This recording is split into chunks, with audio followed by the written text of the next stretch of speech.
नमस्कार बालमित्रांनो, कसे आहात? आता परीक्षा जवळ आली बरं का, अभ्यास करायचा आहे.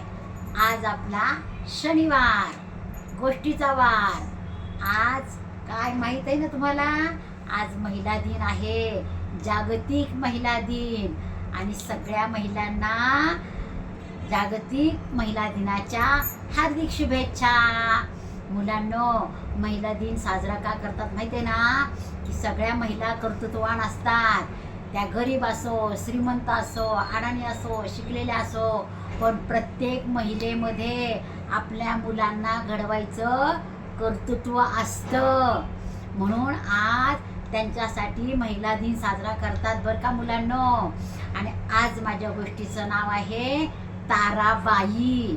मुलांनो, सगळ्याच महिला कर्तृत्ववान असतात, पण काही महिलांचं की नाही प्रसिद्धीच होत नाही. बघा, सावित्रीबाई फुले आणि जिजाबाई, जनाबाई, संत जनाबाई, मीराबाई, ह्या पण कर्तृत्ववान महिला होत्या बरं का. पण काही महिलांची प्रसिद्धीच झाली नाही. तशाच या ताराबाई शिवाजी महाराजांच्या धाकट्या पुत्रांच्या पत्नी, शिवाजी महाराजांच्या धाकट्या सुनबाई. त्यांच्या नवऱ्याचं नाव राजाराम. शिवाजी महाराजांचे धाकटे पुत्र राजाराम बरं का मुलांनो. संभाजी महाराजांच्या नंतर राजाराम राज्य चालवू लागले. ते खूप हुशार होते आणि त्यांची पत्नी ताराबाई हंबीररावांची मुलगी होती बरं का. पण ती लहान असतानाच लग्न झालं तिचं. लोकांना वाटलं वा, मोठ्या घरात गेली. पण मोठ्या घरात जेवढी सुख असतात तेवढी कष्टही असतात. ताराबाईंचं लग्न झाल्यावर राजारामांनी त्यांना दांडपट्टा शिकवला, युद्धनीती शिकवली, तलवारबाजी शिकवली. सगळ्या युद्धामध्ये त्यांना तरबेज केलं बरं का ताराबाईंना. आणि ते कुठे मोहिमेवर जात असले की नाही तर ते सगळं राज्यकारभार ताराबाईंना करायला सांगत असत. त्यामुळे ताराबाई हुशार झाल्या. आणि ताराबाई हुशार झाल्यावर राजाराम एकदा मोहिमेवर गेले का, आणि मोहिमेवर गेल्यावर की नाही ताराबाईंवर राज्य सोपवलं त्यांनी. आणि मोहिमेवर आल्यावर त्यांना खूप दगदग झाली. त्यावेळेला ते 30 वर्षाचे होते.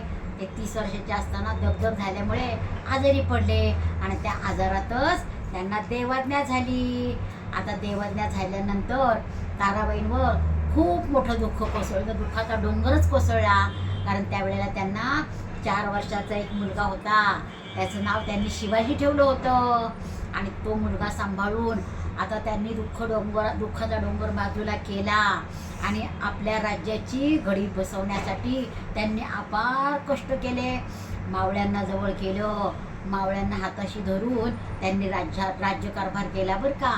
मग औरंगजेबाला काय वाटलं, आता एक स्त्री राज्यकारभार करती, आपण चालायचं, त्यांचे गड सगळे जिंकायचे. औरंगजेबाला आपले किल्ले गड जिंकायची भारी हौस बरं का. मग औरंगजेब किल्ले घ्यायला आला बरं का. आणि मग की नाही तो खूप लढाई करायचा. मग ताराबाई आणि हे काय करायच्या, खूप लढायचे ताराबाई त्यांचे मावळे. स्वतः ताराबाई देखील लढायच्या. आणि ते लढताना की नाही पाऊस जवळ आला. पाऊस जवळ आल्यावर गडावरचं धान्य संपलं. मग धान्य नाही तर मग आता कसे काय हे करणार, म्हणजे आपले मावळे वाचणार. म्हणून मग त्या काय करायच्या, औरंगजेबाबरोबर तह करायच्या.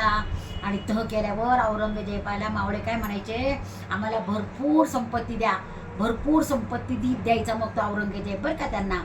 आणि भरपूर संपत्ती दिल्यावर ते सगळे मावळे ताराबाई तो गोर सोडून द्यायचे आणि खाली यायचे. मग औरंगजेब गडावर जाऊन परत धान्य भरायचा, शस्त्र वगैरे सगळं भरायचा, युद्धाची शस्त्र असतात की नाही ते तिथं साठा करायचा आणि आनंदोत्सव साजरा करायचा. आणि दुसरा गड जिंकायला निघायचा बरं का. औरंगजेब दुसरा गड जिंकायला निघाला की हे मावळे आणि ताराबाई पुन्हा त्या गडावर राहायचे जाऊन बरं का. मग अशा प्रकारे शिवाजी महाराजांचा गनिमी कावा खऱ्या अर्थाने ताराबाईंनी शिकून घेतला.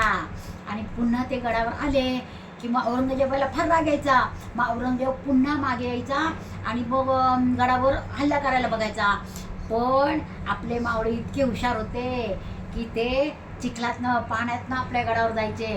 पण औरंगजेबाच्या शिपायांना गडच चढता येत नव्हता, ते घसरून पडायचे आणि त्यांचे त्यामुळे काय व्हायचं, त्याचे ते सैन्य आणि त्याचे ते उंट हत्ती बरेच मरण पावले.